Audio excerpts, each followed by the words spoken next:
menanam porang itu tidak hanya sekedar menanam, tapi bagaimana menanam porang itu juga menjaga ekosistem dan kelestarian alam.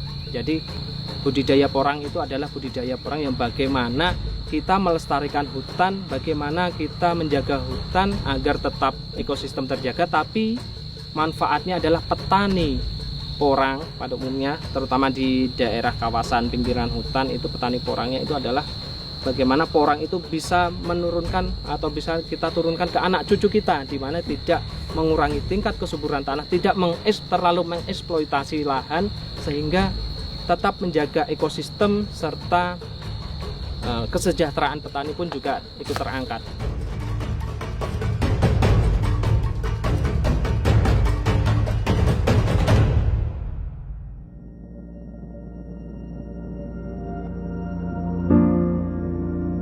Terkait dengan budidaya porang, konsep budidaya porang di Desa Klangon ini berbeda dengan konsep budidaya porang di daerah lain, karena porang muaranya atau kiblat porang adalah Desa Klangon. Karena porang di Desa Klangon sudah mulai dibudidayakan sejak tahun 1983. Konsep budidaya porang di Desa Klangon adalah konsep budidaya secara berkelanjutan dan berkesinambungan, karena porang di Desa Klangon bisa dipanen paling cepat di umur 2 tahun setelah tanam, tapi rata-rata untuk petani di Desa Klangon pemanenan porang itu pada tahun ketiga. Karena pada tahun ketiga itulah produksi umbi maupun katak itu sangat maksimal, dan diharapkan dalam 1 hektar sudah ada 3 generasi, yaitu tanaman porang generasi tahun pertama, tahun kedua, dan tahun ketiga. Dan untuk pemanenan pada tahun ketiga itu yang dipanen hanyalah porang yang besar atau porang generasi pertama.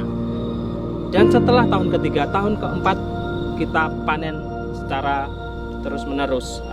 Setiap tahun kita bisa langsung kita panen tanpa proses penanaman lagi, karena dalam 1 hektar sudah ada tanaman berlapis, istilahnya 3 umur.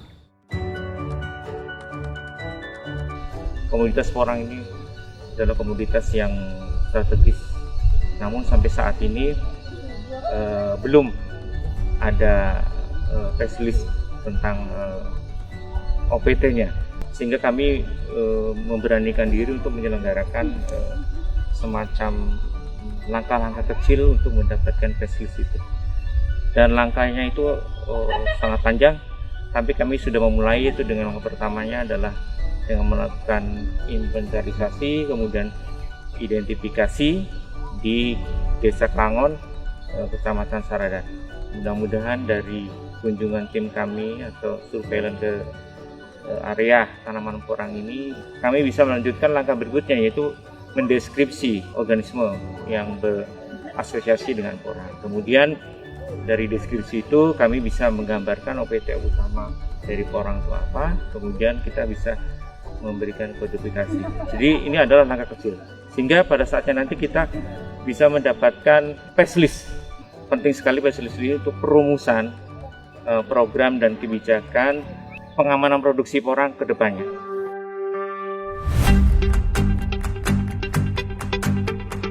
Ini adalah salah satu rangkaian upaya kita untuk memfasilitasi ekspor salah satu komoditas Indonesia, gitu ya. Nah, memang facelift itu sangat dibutuhkan oleh negara mitra dagang kita.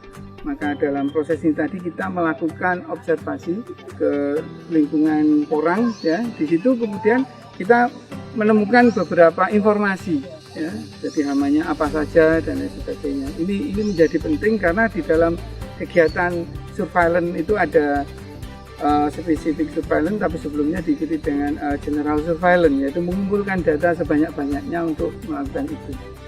Kami sebagai dari Kementerian Pertanian, dari Turut Perlindungan, artinya tidak berpangku tangan menunggu setelah ada serangan, karena nanti ini budidaya tanaman porang ini usaha taninya masih di ekologi aslinya, sehingga tidak mengganggu sekali. Tapi ke depan ini karena permintaan yang tinggi dari negara-negara importir, akan terjadi budidaya porang yang intensif, sehingga nanti bisa di lahan terbuka. Di beberapa tempat sudah di tanah-tanah pekarangan, bahkan ada di tanah-tanah yang subur yang ditanami padi sudah digunakan untuk porang.